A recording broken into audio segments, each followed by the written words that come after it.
ముఖ్యంగా సాగునీటి రంగానికి సంబంధించి ఈరోజు ఈ ప్రెస్ మీట్ అంశం పెట్టుకోవడం జరిగింది. రాష్ట్ర ప్రభుత్వం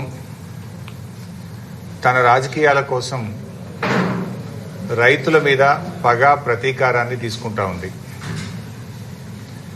ఎవరైనా అధికారంలోకి వస్తే ప్రజలకు మేలు చేయాలి తప్ప ప్రజలకు కీడు చేయకూడదు. ప్రజలకు కీడు చేస్తే అది ప్రభుత్వమే అనబడదు. కట్టిన ఇల్లు పెట్టిన పొయ్యి లెక్క కాళేశ్వరం ప్రాజెక్టు ఉంటే ఈ రాష్ట్ర ప్రభుత్వం నీళ్లను సముద్రంలోకి వదులుతూ ప్రాజెక్టులను పడావు పెడతా ఉంది.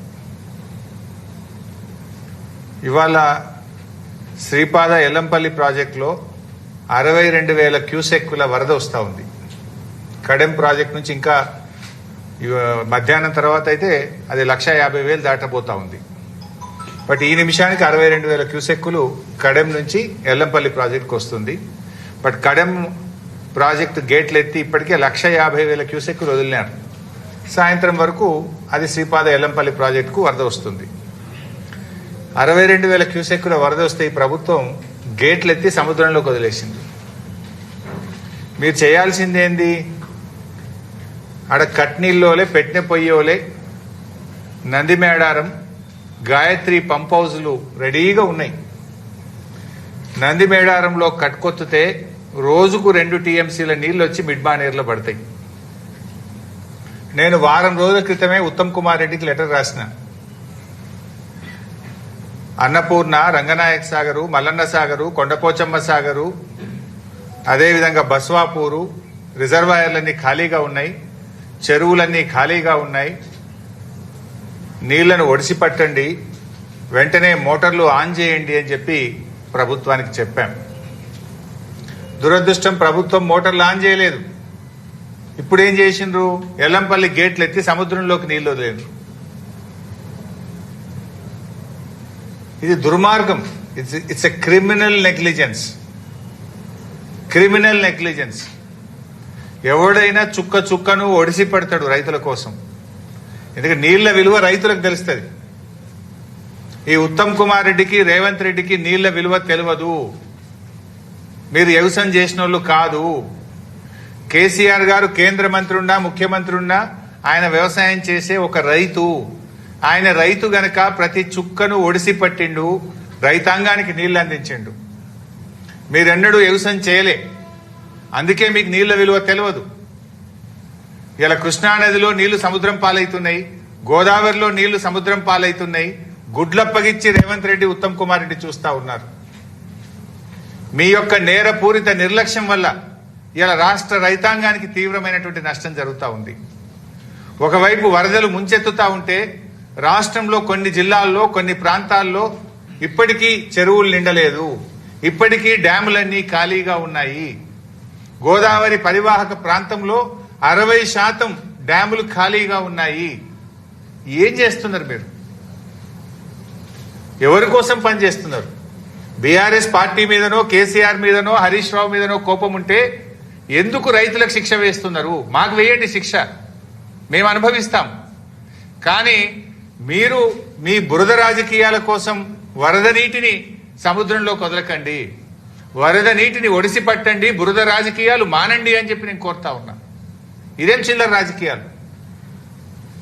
అరే కట్నింట్ల లెక్క, పెట్టె పొయ్యి లెక్క రెడీగా మోటార్లు, కాళేశ్వరం మోటార్లు ఉంటే కాళేశ్వరం ప్రాజెక్టు కూలింది అని మీరు చెప్పిన అబద్ధాన్ని, మీ గోబల్స్ ప్రచారాన్ని నిరూపించడం కోసం ఇలా మోటార్లు ఆన్ చేస్తలేరు.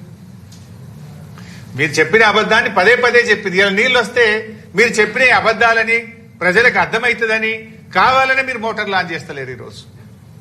అరే ఒకటి నీళ్లు సముద్రం పాలు చేస్తారు. నేను వారం కిందనే చెప్పినా, అరే మంచి ఫోర్కాస్ట్ ఉన్నది, వర్షాలు పడబోతున్నాయి, మోటార్లు ఆన్ చేయండి, నింపండి అని చెప్పిన. ఇక నిజంగా చూడండి, మీరు అన్నపూర్ణ 3.5 టీఎంసీలు, ఆడున్నది 1 టీఎంసీ. అన్నపూర్ణ రిజర్వాయర్ కెపాసిటీ 3.5 టీఎంసీలు, ఉన్నది 1 టీఎంసీ. రంగనాయక సాగర్ 3 టీఎంసీలు, ఉన్నది 1 టీఎంసీ. మల్లన్న సాగర్ 50 టీఎంసీలు, ఉన్నది 10 టీఎంసీలు. కొండపోచమ్మ సాగర్ 15 టీఎంసీలు, అక్కడ ఉన్నది 4 టీఎంసీలు. బస్వాపూర్ 12 టీఎంసీలు, అక్కడ ఉన్నది 1/2 టీఎంసీ. ఇవన్నీ నింపుకోవచ్చు కదా. యాసంగి పంటకు బ్రహ్మాండంగా నీళ్ళు ఇయ్యొచ్చు కదా, ఎందుకు నింపవు నాకు అర్థం కాదు. నీకేం అడ్డం వచ్చింది అని నేను అడుగుతా ఉన్నా. అంటే ఏంటి కాళేశ్వరం కూలింది అన్నాం కదా, నీళ్ళు నింపితే ఎట్లా కూలిందంటే మరి ఇప్పుడు నీళ్ళు వస్తే జనం దంతరేమో, జనం దృష్టిలో పల్సగైతమేమో అని కేవలం కుట్రతో మీరు ఆపుతా ఉన్నారు. అరే వరదకాలు ఓపెన్ చేయవేందయ్యా నువ్వు.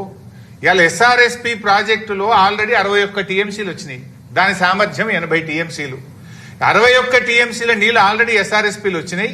151,000 క్యూసెక్కుల వరద ఎస్ఆర్ఎస్పీకి వస్తుంది. అంటే రోజుకు 15 టీఎంసీల నీళ్లు ఒక్క రోజులో ఎస్ఆర్ఎస్పీ నిండుతుంది. నువ్వు వరద కాలువ ఓపెన్ చేసి మిడ్ మానేర్ నువ్వు ఎల్ఎండి నింపవా? ఎందుకు వరద కాలువ ద్వారా నీళ్లు వదులుతలేవు? అసలు మంత్రి నీళ్లకు మంత్రి ఉన్నాడా? ఈ ముఖ్యమంత్రికి సోయి ఉన్నదా? ఎస్ఆర్ఎస్పీ నిండితే మళ్ళీ ఆడ గేట్లు ఎత్తి సముద్రంలోకి వెళ్తావా? ఆడ మిడ్ మానేర్లో 30 టీఎంసీల మిడ్ మానేర్లో ఆడ ఉన్నది 10 టీఎంసీలే, ఇంక 20 టీఎంసీల నీళ్లు పడతాయి. అరే ఆడ మంచి గేట్ ఎత్తితే గ్రావిటీ ద్వారా కరెంటు ఖర్చు లేకుండా ఫ్రీగా నీళ్ళు వచ్చి మిడ్ మానేర్ నిండుతుంది. మిడ్ మానేర్ కింద ఎల్ఎండి ఉన్నది. ఇవాళ ఎల్ఎండిలో కూడా 24కు 7 టీఎంసీలే ఉన్నాయి నీళ్లు. 24కు ఎల్ఎండిలో 7 టీఎంసీలు ఉన్నాయి. మిడ్ మానేర్లో 30కి 10 ఉన్నాయి. ఆడ వరద కాలువ గేట్ ఎత్తితే చక్కగా వచ్చి మిడ్ మానేర్ నిండుతుంది, ఎల్ఎండి నిండుతుంది. కానీ ఎందుకు నింపుతలేవు? నిద్రపోతున్నావా? ప్రభుత్వం నడపడం చేతనైతలేదా? మోటార్లు వస్తావు, గేట్లు ఎత్తవు, నీళ్లు సముద్రం పాలు చేస్తున్నావు. మిడ్ మానేర్ నింపుకుంటే లక్షల ఎకరాల్లో పంట పండదా? ఇప్పుడు నేను చెప్పిన కాళేశ్వరం రిజర్వాయర్లను నింపితే లక్షల ఎకరాల్లో యాసంగి పంట పండదా? ఈసారి కాలం లేట్ అయింది, వానకాలంలో సగం కూడా సాగు కాలేదు.